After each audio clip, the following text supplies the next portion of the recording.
Hey guys, it's MLG's here, and today I'm going to show you how to use my MIDI2Tap track converter. First, you're going to have to obviously extract it to a folder somewhere. I'm going to extract it to my desktop.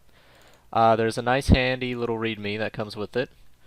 And actually, a lot of this I'll be reading through during the tutorial so I don't lose my place. So this is a Java application, so you're going to need Java, which also means it'll work cross-platform, so Windows, Mac, or Linux. So yeah, once you have those two things, just run the mid2tap.jar file. You will come up with an interface similar to this one. The theme by default is TTR DJ. You can always specify this by yourself, but everything else you're going to need to fill in. So the example I'm going to use is charted in EOF, or Editor on Fire. Let me browse to that right now. The track I will be using as an example is going to be He Has No Mittens by Kitsune Squared. So let's open that up.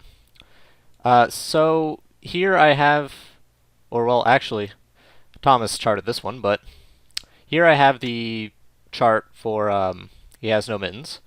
As you can see, it's 3-lane. Typically, what is done is you put your tap files here, but with this application it doesn't matter. You don't have to have them here. You can have them like I have, like that. You can do something weird like this, or something weird like this. It doesn't matter as long as you use 3 different values. If you use a fourth, it'll break, or if you use less than 3, the converter will also break. So just make sure that you have 3 different types of notes throughout the song. The BPM, as you can see right here, it's set to 210. You do not need to set it back to 120. The program will take care of that for you. So whatever BPM you use to record, that's the BPM you can use to convert. You don't need to switch it back. One thing is, do not change the BPM in the middle of the MIDI file. So if I were to change the BPM here, yeah, the converter will not like that, and it will probably just crash, or your chart's just going to look terrible with bad timings because of BPM change. So once you have your track, just save it. I'm going to go ahead and exit out of the editor. Navigate to where you have your MIDI file. So what EOF does is it creates a notes and a MIDI file. Your MIDI file does not have to be created in EOF. It can be created in any application you like, as long as it still follows the same specifications as I mentioned. It has the same BPM throughout, and it has 3 different types of notes. So once you have your file ready, all your files ready, just go ahead and fill everything out here. So artist there, song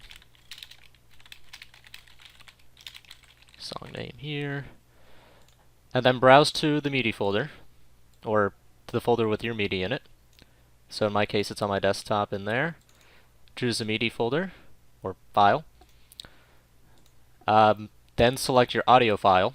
This file has to be a MP3 or an M4A.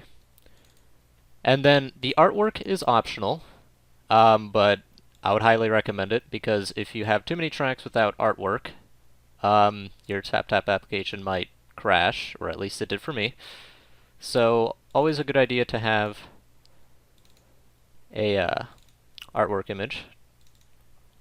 Mine's actually in a different location. I'm just going to be using the EOF logo. And then an output folder. Select an output folder that does not require administrator privileges to access, unless you're running the jar as an admin. It'll just make your life a lot easier. So I'm just going to choose my desktop. So once you have that, just hit the convert button. If everything goes smoothly, you should see conversion successful and creation of a folder with all the info in it. So you have your plist, which contains all the information. You have your audio, artworks, and most importantly, the tap track file. And then once you're done with that, all you have to do is SSH into your iPad or iPhone or iDevice, and just drag it in there. Currently, the difficulty will be set to, I believe, a 3. So in TapTap Reloaded, it would put that in your Downloads folder.